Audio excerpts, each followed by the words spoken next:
Ramadan nanti lebih baik daripada bulan Ramadan yang telah lewat, karena Rasulullah SAW itu pernah memberikan kabar kalau kita bisa melaksanakan ini beruntung, kalau tidak merugi.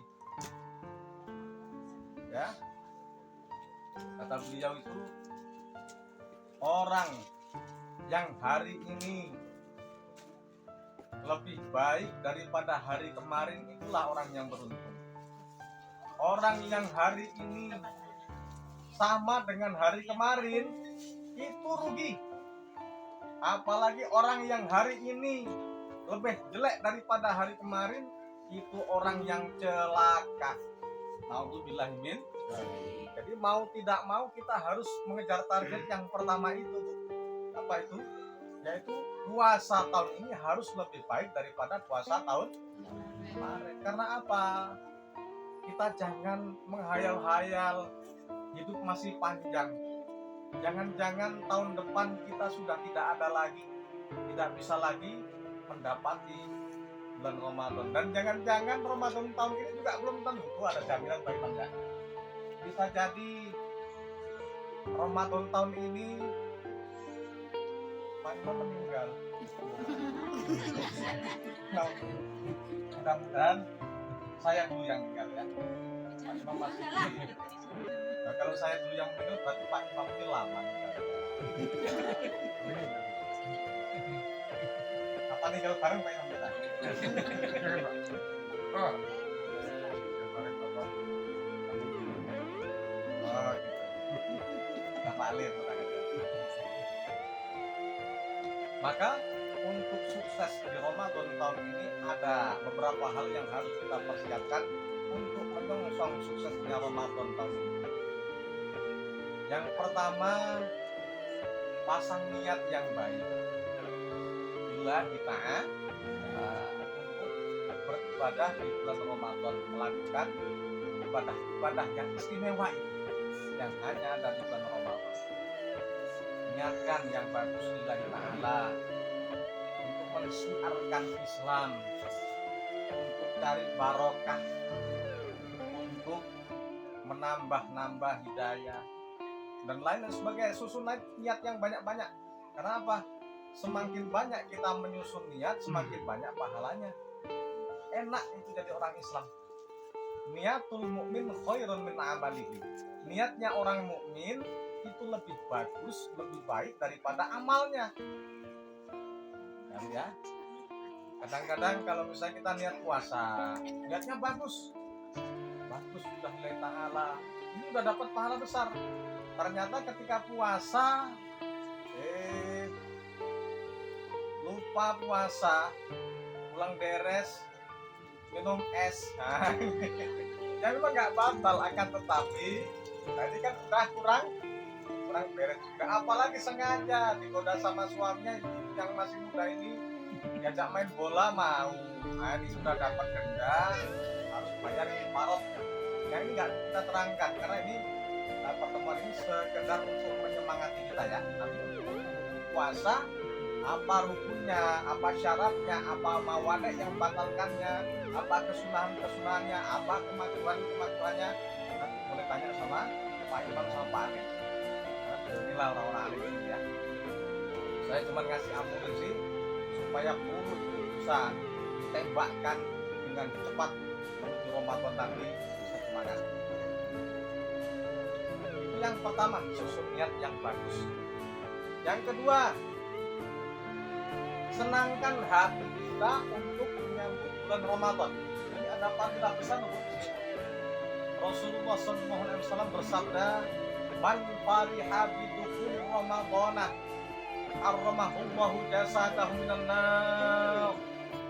Siapa yang senang hatinya dengan kedatangan bulan Ramadan, maka diharamkan jasadnya dibakar neraka. Bu, ibu kuat masuk neraka, tapi belum tahu kalau nggak kuat. Bayangkan, ya itu, nah itulah biasa panas Bu ya. Coba lah nanti sesekali lah dites lah, nanti pulang ke rumah kan, nyumet kompor cetek gitu, terus telunjuk ini adalah nyonyokkan ya, dinyonyokkan ke atas api kompor tuh, nggak usah lama-lama, 1 menit aja pasti melentung, pasti nggak kuat. Nah ini api di neraka Bu diriwayatkan 100 kali lipat daripada api terpanas di dunia. Api terpanas jelas nggak sanggup. Maka hanya cukup senang hati dengan kedatangan Ramadan, haram kita masuk neraka. Ini jaminan dari Rasulullah SAW. Akan tetapi Bu, rasa senang ini harus kita realisasikan, harus dibuktikan dalam tindakan nyata. Nggak cukup senang gitu saja, nggak cukup. Ibu-ibu yang banyak duit, saya tengok ini ada yang kaya-kaya ini, ada ini, ya kan? Ya,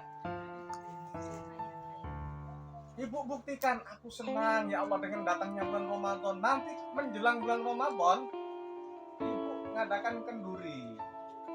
Di sini kan sudah jadi tradisi ketika hendak bulan Ramadan, kenduri, kirim doa kepada orang tua yang sudah meninggal, saudara-saudara yang sudah meninggal kan gitu kan.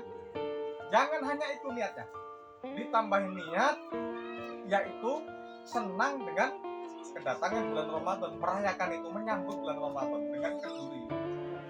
Undang orang-orang untuk kenduri, sedekah. Itu Masya Allah. Kalau misalnya Ibu ingin tahu ya, mana sasaran yang paling tepat untuk dikasih, Ibu datang ke kedai. Wah, siapa Pak yang pernah utang beras di sini? Nggak tahu kan, Ibu kira semuanya beres saja kan, tetangga-tetangga kan, tapi ada itu yang mau makan nggak punya beras itu, utang akhirnya. Ada itu, Ibu tanya ke toko, Pak siapa tuh Pak yang pernah utang beras di sini? Itu Pak si Painah misalnya. Nggak saya kan Pak Painah sebenarnya, nah, misalnya Pak Painah. Nah, bulan Sya'ban terakhir Bu, Ibu bawakan sembako ke rumahnya, belikan beras, gula, minyak, kemudian kasih duit lah, nggak usah banyak-banyak, sebut aja. Misalnya punya ya, kasih ini niat saya untuk buka puasa dan sahur Bapak keluarga, hadiahkan, sedekahkan. Itu Masya Allah senangnya hati ya. Kenapa? Memang betul, senang kali. Jangan sampai tetangga kita itu kita berbuka dengan makanan enak, ada kolak, ada sate kambing, ada gorengan, ada es dan sebagainya. Tetangga kita hanya berbuka dengan air mata. Jangan sampai. Ini Bu, ada sembako, alhamdulillah ini ada rezeki lebih sedikit dari Allah, diberikan kepada saya dan suruh kasihkan ke Ibu untuk berbuka puasa, untuk sahur. Itu pahalanya besar lagi tuh, Masya Allah, besar lagi. Yang pertama, pahala menyenangkan hati orang mukmin, itu khurusur al mukmin, itu pahalanya besar sekali. Yang kedua ya sodakohnya apalagi untuk ibadah. Sedekahnya sudah ibadah, tujuannya untuk buka sahur orang yang nggak punya. Yang ketiga, kita akan mendapat fadilah karena kita sedekah itu dengan dasar senang dengan kedatangan bulan Ramadan, maka haramahullah jasadahu dan benar diharamkan jasadnya dari api neraka. Ustaz, saya ini yang layak dapat sembako Ustaz, saya yang layak. Ya udah, kalau misalnya nggak ada, cari anak yatim satu, datangi. Terus ini rambutnya diurus, ya, diusap rambutnya. Kasih buat 10.000, ini untuk jajan ya. Masa 10.000 nggak punya? Kalau nggak punya, bilang sama saya. Bilang, nanti saya omongkan Pak Imam supaya dikasih sama Pak Imam. Maksudnya saya buka jalan Pak Imam yang beramal. Nah ini itu pun boleh, atau aduh nggak punya sama sekali, udah nggak apa-apa. Kalau memang nggak punya sama sekali, sudah cukuplah dengan rasa senang hati kita dengan kedatangan bulan Ramadan. Sudah haram masuk neraka. Kalau haram masuk neraka berarti masuk mana, Bu? Surga. Cuman modal senang dengan kedatangan bulan Ramadan. Ya senang ketika menyambut bulan Ramadan, senang juga ibadah di bulan Ramadan. Senang puasanya semangat, senang tadarusan Qur'annya khatam 37 bulan, senang terawihnya, nggak pernah libur terawihnya, head pun sholat terawih terus. Enggak gitu juga ya, senang, Masya Allah, senang, semangat. Nanti ketika malam terakhir, malam ganjil, syahrul layali, nggak tidur mengejar ganjaran 1000 bulan ibadah 83 tahun, itu dapat malam Lailatul Qadar. Nanti ada rumusnya dulu, nanti tanya sama Pak Alim, sama Pak Imam, kapan datangnya malam Lailatul Qadar, itu udah ada rumusnya, tahu nih Pak Imam, tahu nih Pak Alim, tahu ya. Kalau kita bahas di sini nggak sempat. Nah itu dengan hanya senang menyambut bulan Ramadan, Allah Ta'ala mengharapkan jasad kita dibakar api neraka. Cuman ya harus dibuktikan ketika Ramadan ini senang, alhamdulillah bentar lagi Ramadan, senang kali hati kita ya. Ternyata gara-gara cuman berondol, gara-gara cuman beres, gara-gara cuman manen, nggak puasa. Nah ini senangnya cuma di bibir saja. Memang benar ya, hukum orang yang berpuasa, yang mencari nafkah, bekerja berat sehingga tidak mampu untuk berpuasa, itu diperbolehkan untuk berbuka. Tapi ada syarat. Yang pertama, Bu, ini tolong disimak, nanti diamalkan. Kita tetap disuruh sahur, tetap sunnah. Setelah itu tetap wajib niat melakukan puasa Ramadan. Nah kemudian ketika berangkat kerja bawa bontot. Loh ini saya nggak ngawur loh ya. Saya nggak ngawur. Bawa bontot. Ini ada yang protes ini. Saya pernah protes. Tapi saya terangkan dulu biar jangan gampang sepuluh. Bawa bontot, kenapa kok bawa bontot? Untuk jaga-jaga. Biasanya nggak kuat Pak Ustaz. Kalau udah jam 2 itu manen, aduh, apalagi kerja bangunan di panasan, nggak sanggup. Ya udah Pak bontot, tapi nggak boleh dimakan. Kapan boleh dimakan? Kalau memang udah betul-betul nggak kuat kerja, udah datang kunang-kunang menyerang, udah semaput bahasa Jawanya ya. Ini udah hampir pingsan, udah buka bontotnya dimakan. Karena bilang, lo kalau buat bontot itu nanti akhirnya nggak kuat dia, nggak kuat. Akhirnya ada makan aja, nggak boleh, harus nunggu betul-betul nggak kuat. Kenapa bak bontot? Kalau misalnya kita kerjanya jauh, Bu, akhirnya nggak kuat kerja, lah mau ngapa ya? Kalau bak bontot kan bisa makan, pahala puasanya sudah dapat, kemudian sudah cukup syarat berbuka dan bisa melanjutkan kerja. Karena kerja itu lebih wajib daripada puasa. Masa Ustaz? Dalam kitab Ihya Ulumuddin, Imam Al-Ghazali menyatakan, "Talabul halal fardhatun 'ala kulli muslimin wal muslimat." Mencari rezeki yang halal itu sangat-sangat diwajibkan untuk orang laki-laki dan perempuan muslim dan muslimatnya. Nah, kalau puasa ini masih kalah kewajibannya sama cari nafkah. Jadi kalau nafkah yang halal ini katanya sama dengan menuntut ilmu kewajibannya. Bukan fardu tapi fardhah. Fardhah itu sebut mubalaghah dalam nahwu shorof. Dalam ilmu shorof itu ada faedah namanya mubalaghah. Fardhah. Fa'ilah bahasanya fa'ilah. Bukan fardu tapi fardhah. Fardu itu sangat fardu.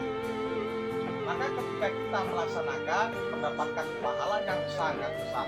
meninggalkannya mendapatkan dosa yang sangat besar. Bisa dipahami itu ya? Nggak salah paham kan? Oh Pak Ustadz itu bawa kontok itu aliran sesat. Ya benar.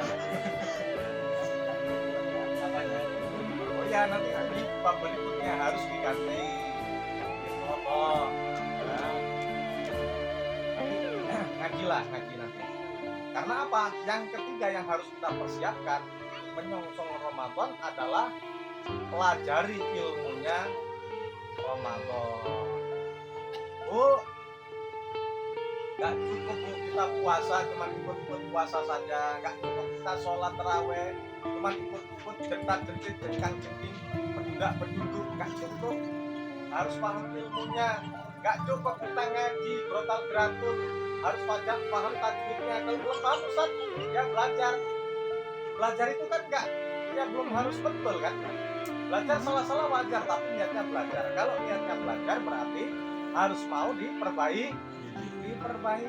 Jangan diperbaiki terus ngamuk, nggak mau ngaji lagi, rajuk.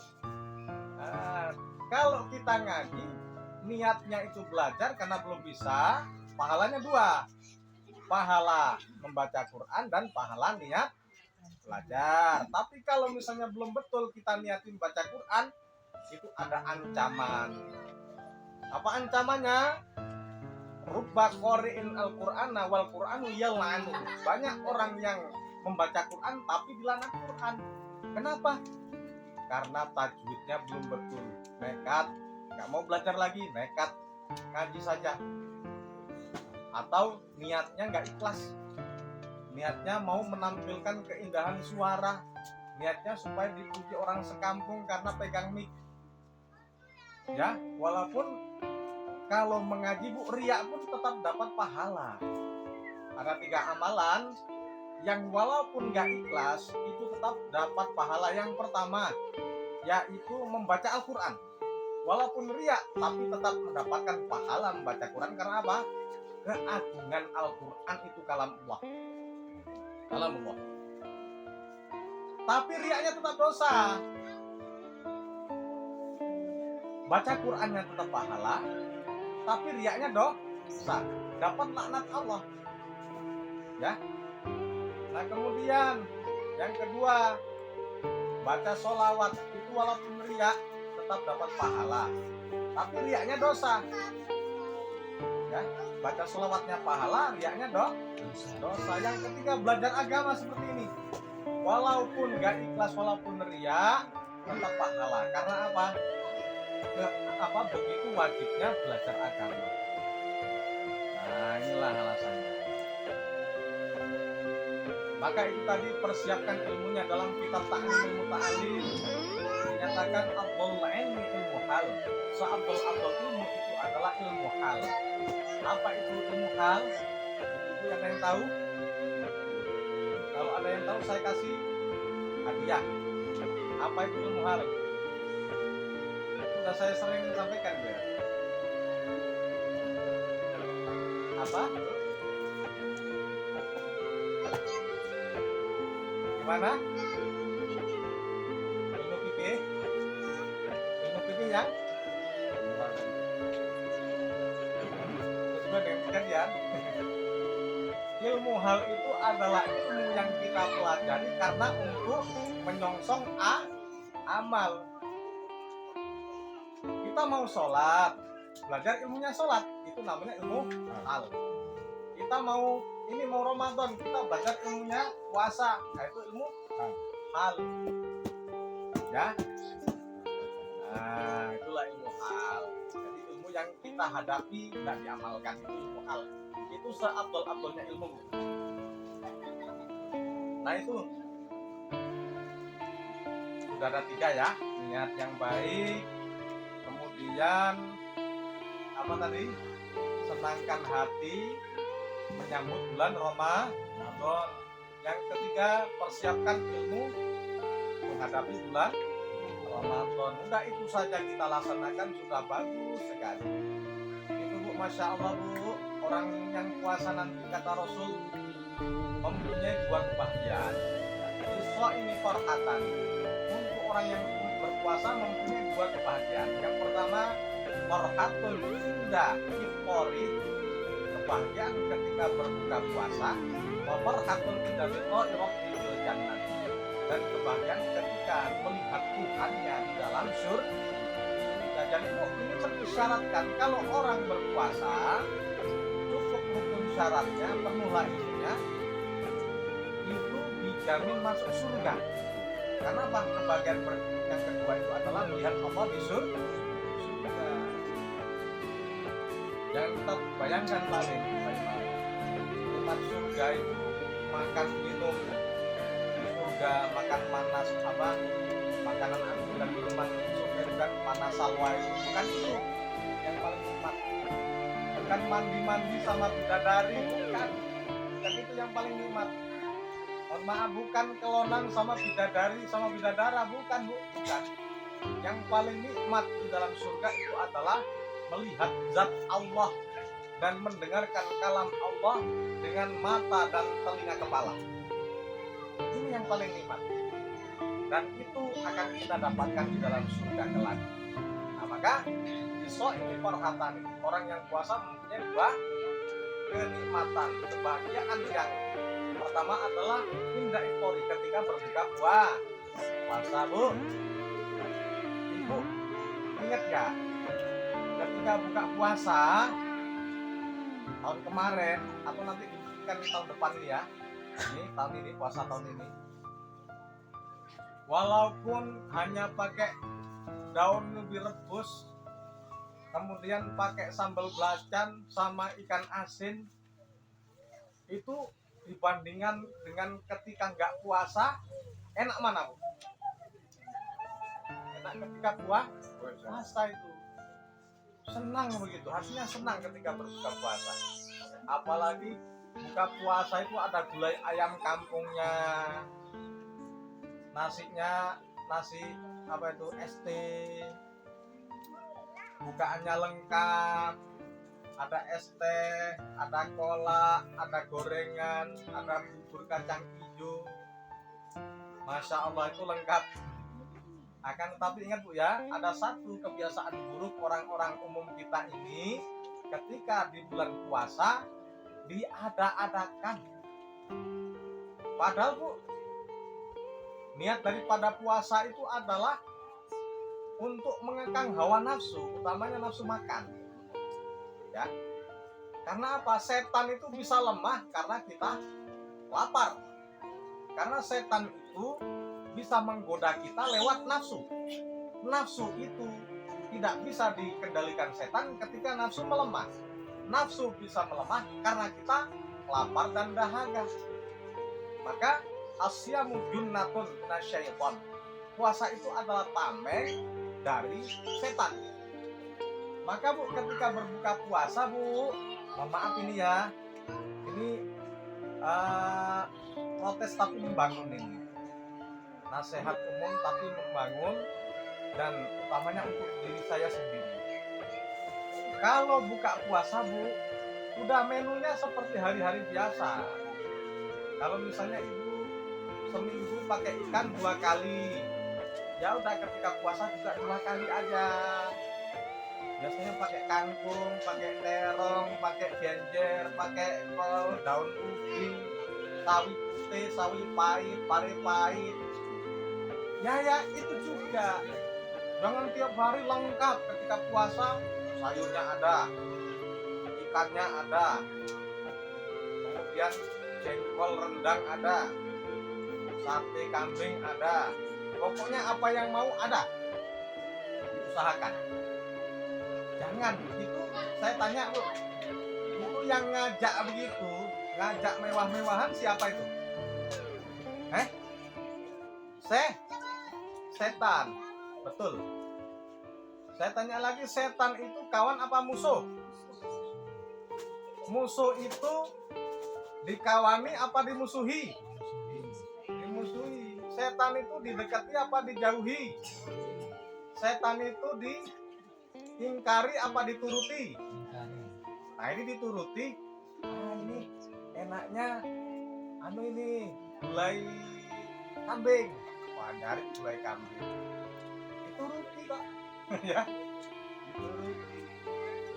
Saya tanya Bu, kalau sebelum puasa Ibu 1 bulan untuk belanja, ya untuk makan aja lah, habis berapa kira-kira? Umumnya. Buus lah, buus. Buus berapa kira-kira? Enggak, misalnya gini, umumnya setiap bulan habis berapa untuk makan aja, untuk makan? 2 juta, oke, 2 juta. Kalau puasa Bu, bulan puasa 5 juta. 7 juta. Padahal makannya cuma 2 kali kan? Kalau di luar puasa 3 kali. Tapi kenapa di luar puasa cuma 2 juta, ketika dalam puasa 7 juta? Ini untuk apa ini? Untuk setan. Nah ini tadi, itu ada unsur balas dendam namanya. Ya, insya Allah putus gak sendirian. Rata-rata gitu ya. Jadi makanya kita perbaiki sedikit-sedikit. Ketika buka puasa juga tetap melawan nafsu makan. Jangan sampai makan siang dipindah ke maghrib. Jangan. Lauknya biasa aja. Karena memang ini waktunya untuk merangi setan. Kapan kita melampiaskan nafsu makan? Ketika hari raya. Nah, itu bebas, silahkan itu. Mau makan emas pun boleh kalau boleh makan. Ketika hari tasyrik, nah itu memang suruh makan enak. Tapi kalau ketika bulan puasa suruh ngerem dulu Bu Jamila. Ya Bu Jamila, misalnya nanti suami, Pak, kan kata Pak Suhada, nggak boleh, itu setan itu Pak, setan Pak, setan. Nah, kalau anaknya beda lagi, betul. Ya, itu betul. Ini saya baru mau mengkaji ini, bukan nanya, protes. Ya, ya.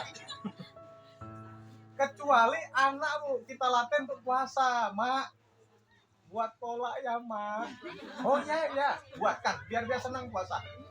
Bila perlu ditanya, nah ini buka pakai apa? Pakai ayam. Carikan ayam. Nyari di mana? Cari tukang ayam lah. Tapi kampung tetangga. Nah ini nggak apa-apa untuk didik anak. Nggak apa-apa. Nanti bapaknya ikut makan juga. Nah ini untuk didik beda lagi bersemangat. Saya juga begitu, saya ini anak saya itu anak yang pertama kelas 4, anak yang kedua kelas 3, anak yang ketiga belum sekolah, anak yang keempat 2 tahun lebih, anak yang kelima lagi diproses.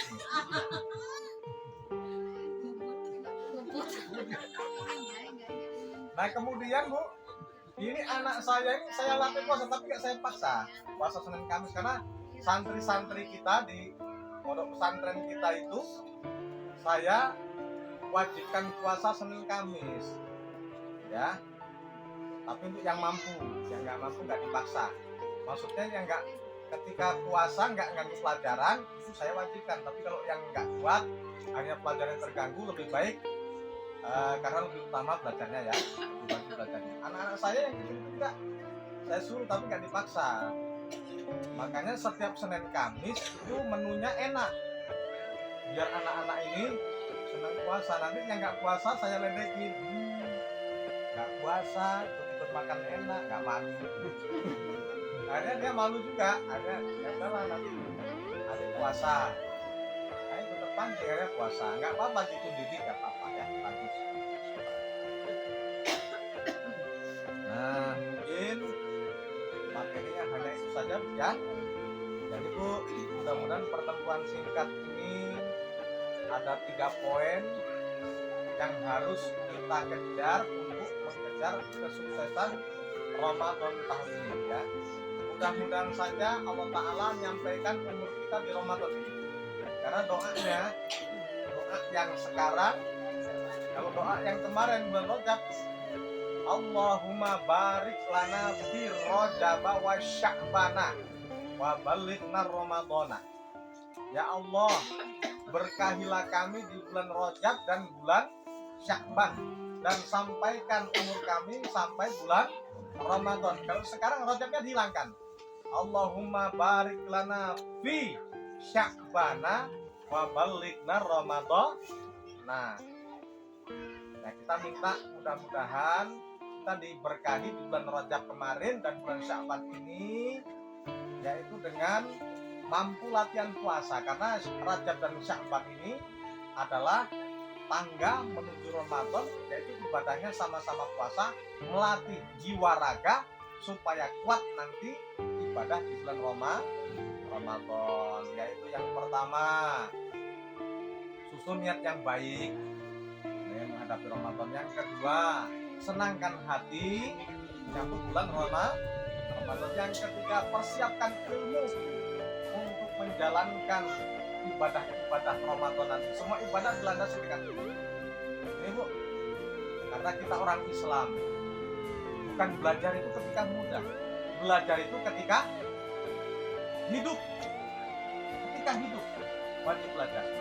Talabul ilmi minal mahdi kata. Ya, belajar ilmu agama itu dari ayunan hingga liang lahat sampai mati. Maka sebenarnya kalau kita menurut dengan ini, orang Islam nggak ada yang bodoh, semuanya pandai. Semuanya pandai. Mungkin hanya ini yang bisa saya sampaikan. Silakan ada saya sedang jawab. Tiga pertanyaan awal, silakan. Pertanyaan pertama, kalau nggak ada ini langsung saya tutup, saya langsung pergi. Silakan.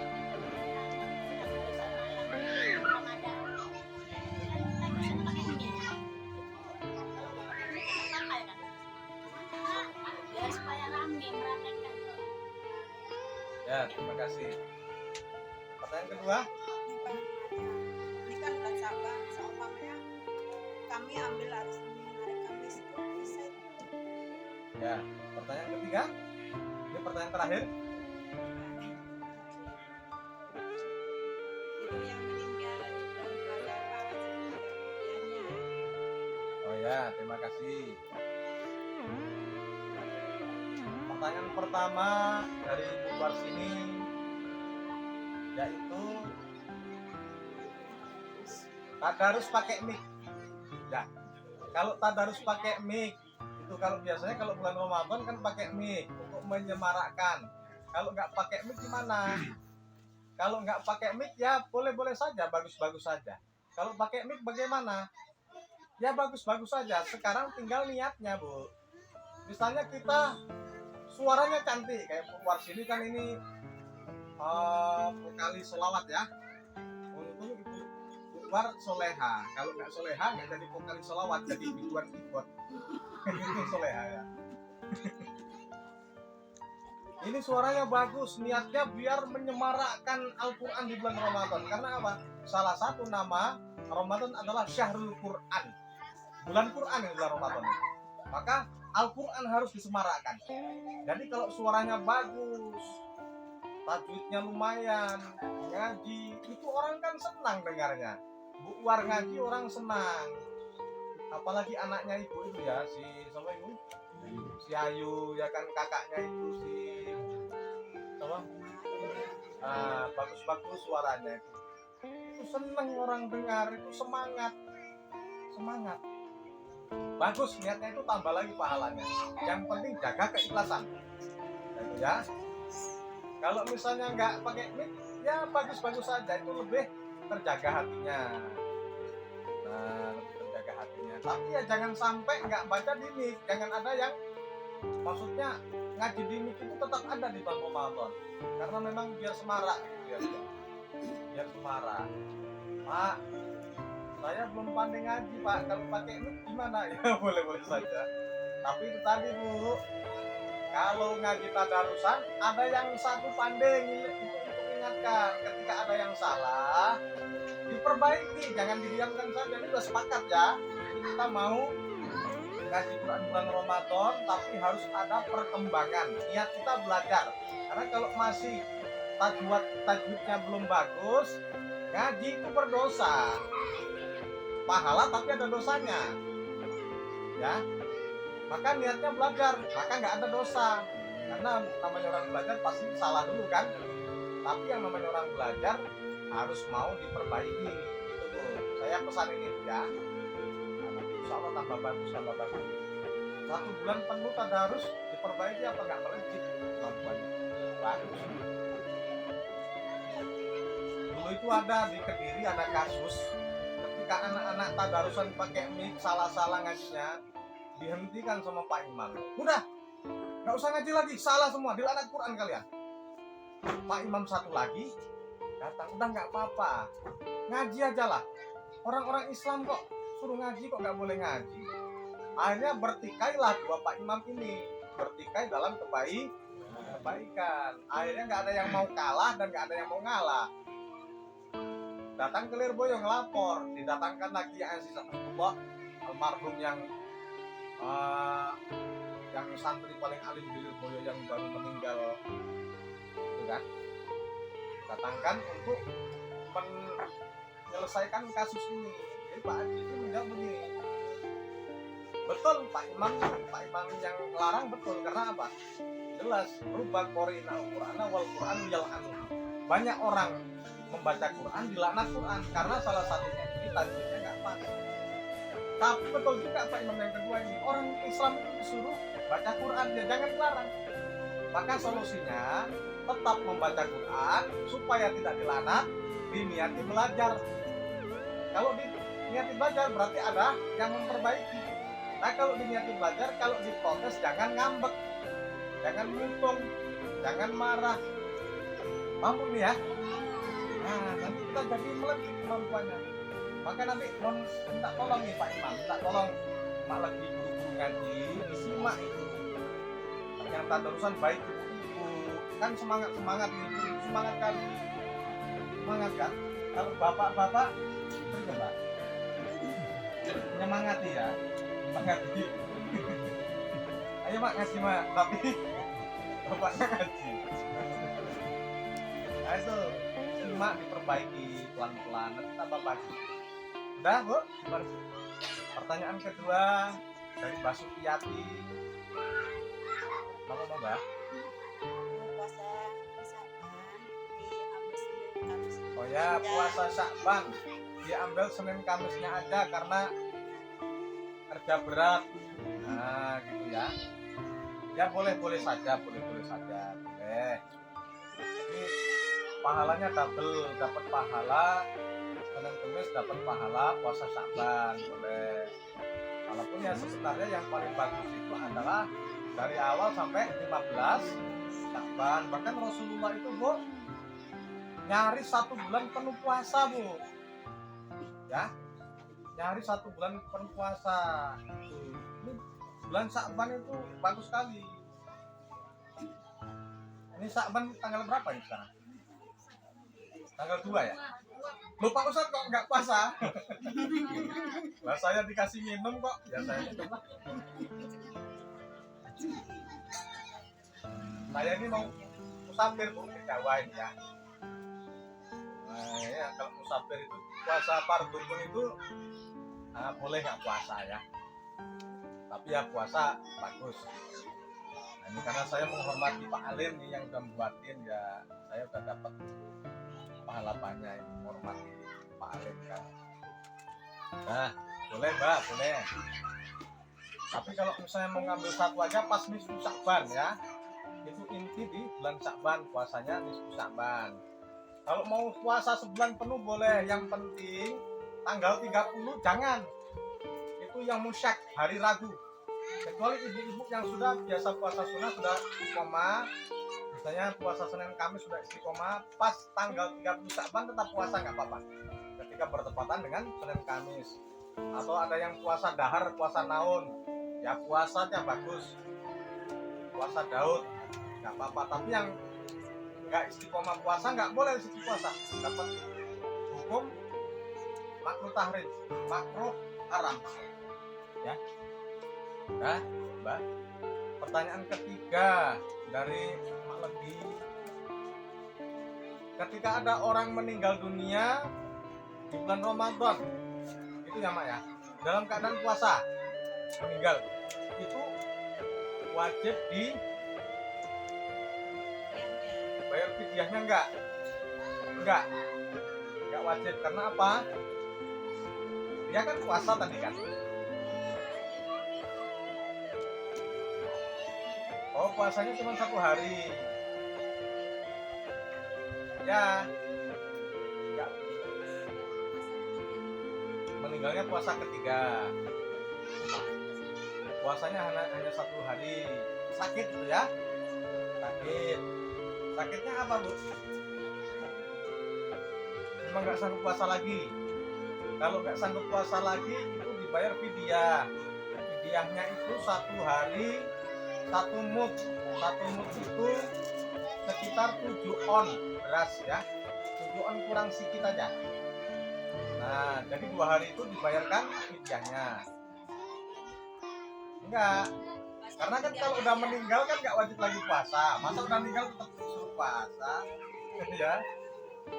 Nah, tapi kalau misalnya meninggal dalam keadaan puasa, di hari meninggal itu tidak dibayar fidyahnya karena dia udah puasa dan meninggal udah nggak wajib lagi puasa. Meninggal nggak boleh, udah meninggal nggak disuruh meneruskan, nanti harus sampai buka ya puasanya. Kayak gitu. Gimana? Zakat fitrah. Zakat fitrah itu ya sudah ya, karena udah masuk Ramadan ya itu sudah zakat. Ya, bayarkan zakatnya. Karena masuk Ramadan itu udah bisa, udah sunnah bayar zakat, tapi wajibnya itu ketika malam takbir itu wajib. Sebelumnya itu sunnah bayar zakat. Nah, jadi bayarkan zakatnya. Udah? Alhamdulillah udah ya. Ya, ini terakhir.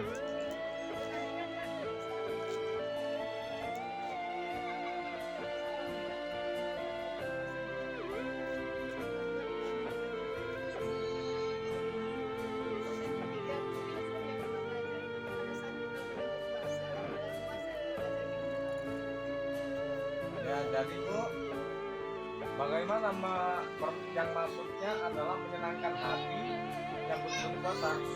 Hati kita harus senang dengan kedatangan bulan suci Ramadan itu tadi. Senang.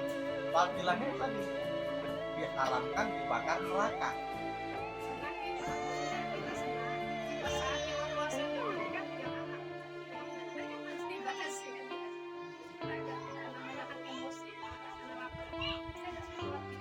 Itu lain lagi masalah. Nanti itu diatasi ketika puasa. Ada lagi ilmunya. Ini pembahasannya hanya ketika menyambut bulan Ramadan senang itu udah cukup. Nanti ketika di puasa itu lagi, nanti tambahan ilmunya lain lagi. Gitu ya. Kemudian apa lagi tadi? Ilmu tadi Pak, Ilmu tadi itu dipelajari sebelum melaksanakan amal, karena amal kita perbuat harus sudah dilandasi dengan ilmu. Karena apa? Al-amalu bila ilmin marjudatun latubah. Ilmu tanpa dilandasi amal itu ditolak oleh Allah, tidak diterima, Bu. Makanya sebelum kita melakukan amal ibadah itu, kita udah tahu dulu ilmunya. Ya. Kalau tidak tahu ilmunya, mohon maaf ini memang agak kejam kayaknya. Cuman ini adalah dari Allah. Ya. Kalau orang beramal ibadah tanpa ilmu itu bid'ah dhalalah, bid'ah sesat. Karena apa?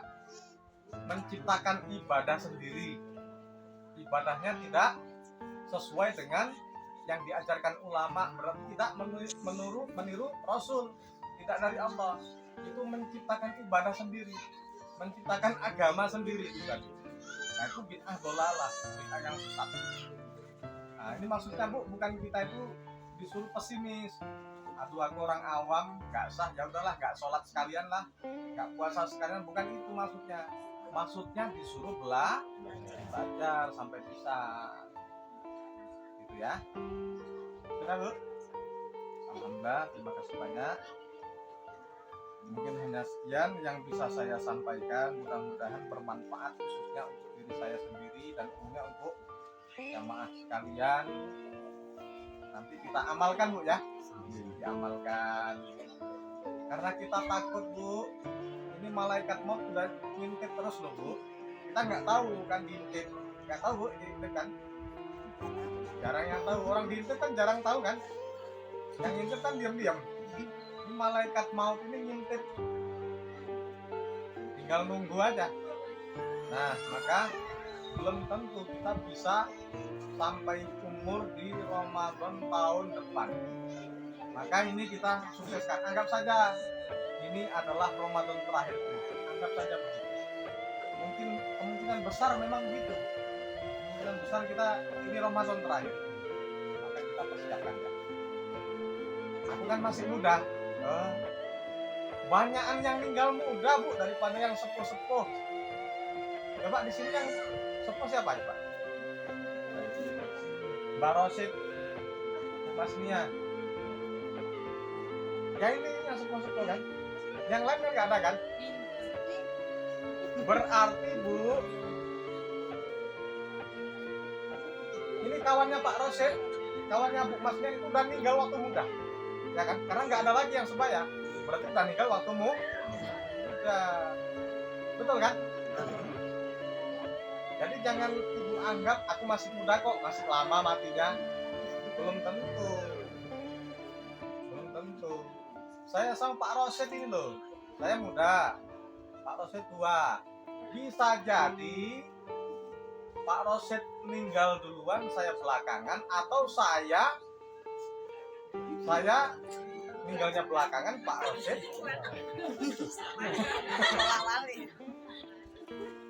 Mudah-mudahan lah kita kapanpun meninggalnya nggak apa-apa Pak ya.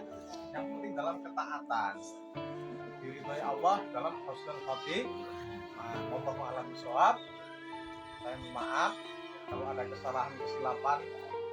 Saya mohon doanya sekali lagi biar selamat dalam perjalanan, kita bisa ketemu lagi, ngaji lagi ya. Ini setelah ini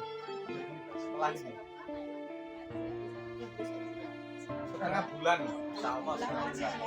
Nanti saya juga mampir ke Darul Wali Songo insya Allah. Itu semua saya doakan, bapak-bapak saya doakan ya.